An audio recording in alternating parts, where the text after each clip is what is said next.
حضرت حکیم الامہ قدس اللہ تعالی سرہ نے فرمایا کہ نور ایمان کو کامل کرنے کا طریقہ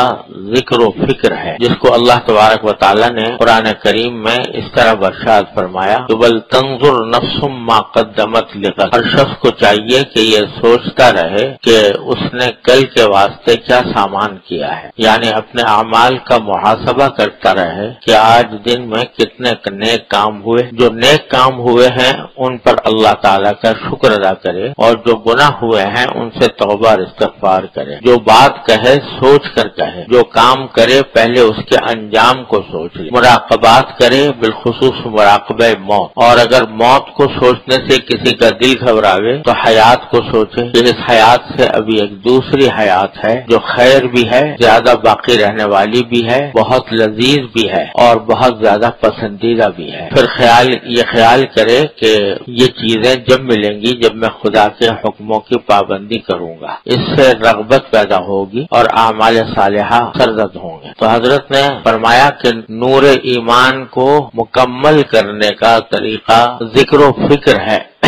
یعنی سوچنا، اللہ تبارک و تعالیٰ کی نعمتوں کو سوچنا، اللہ تبارک و تعالیٰ کی بارگاہ میں حاضری کو سوچنا، اپنے اعمال کے بارے میں سوچنا، اور اللہ جل جلالہ کے جلال و جمال اور کمال کو سوچنا۔ اور یہی وہ بات ہے جو پہلے بھی عرض کرتا رہا ہوں کہ ہمیں اپنے سوچ کا رخ تبدیل کرنے کی ضرورت ہے۔ اس وقت ہماری سوچ بچار، خواہشات، جذبات، امنگیں جو کچھ ہیں وہ دنیا کی لذتوں راحتوں کی طرف لگی ہوئی ہیں، اور دن رات ہمارے دماغ کی سوئی انہی کی طرف گھومتی رہتی ہے، کون سے کام سے زیادہ لذت حاصل ہو، کون سے کام سے زیادہ راحت ملے، کون سے کام سے میری لوگوں میں شہرت ہو، کون سے کام لوگوں کو پسند آئے، تعریف ہو، بس اسی ادھیڑ بن میں ہمارے شب و روز گزرتے رہتے ہیں۔ اس کا نتیجہ یہ ہے کہ آخرت سے غفلت رہتی ہے، آخرت سے غفلت رہتی ہے کہ پتہ نہیں کس وقت اللہ تبارک و تعالیٰ کی طرف سے بلاوا آ جائے، اور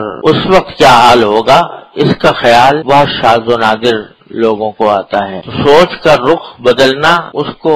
دنیا سے آخرت کی طرف پھیرنا، مخلوق سے خالق کی طرف پھیرنا، اللہ تبارک و تعالیٰ کی جمال و جمال، جمال و جلال، اس کے کمال، اس کی طرف پھیرنا، یہ مقصود ہے، اور اسی سے ایمان کا نور کامل ہوتا ہے حضرت فرماتے ہیں۔ اور حاصل یہ ہے کہ غفلت کی زندگی جو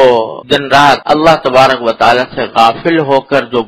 زندگی گزر رہی ہے، اس کو اللہ تبارک و تعالیٰ کے ذکر و فکر سے آباد کیا جائے۔ اور کہنے کو تو میں نے کہہ دیا اور سن بھی لیا، لیکن اس پر عمل جو ہے وہ اپنی سوچ کے رخ بدلنے کا عمل یہ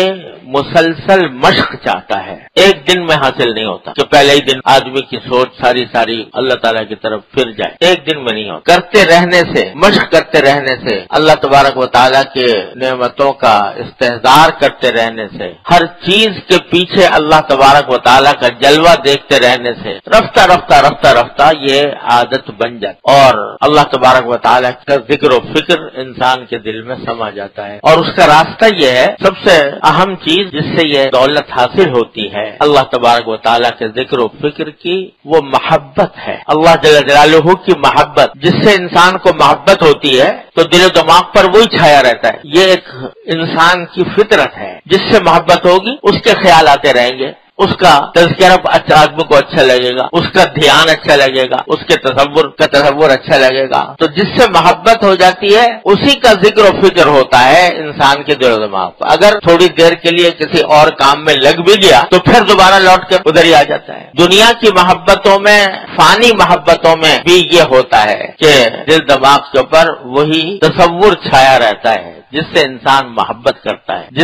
جس کی انسان کے دل میں خواہش ہوتی ہے وہ دل و دماغ پر چھائی رہتی ہے۔ اگر اللہ تبارک و تعالی ہماری اس محبت کا رخ اپنی طرف عطا فرما دے، ان سے محبت ہو جائے، اللہ تعالیٰ اپنے فضل و کرم سے ہم سب کو عطا فرما، وہ محبت عطا ہو جائے تو پھر دھیان بھی انہی کا رہے گا، تصور بھی انہی کا رہے گا، سوچ بھی انہی کے متعلق ہوگی، تذکرہ بھی اسی کا ہوگا۔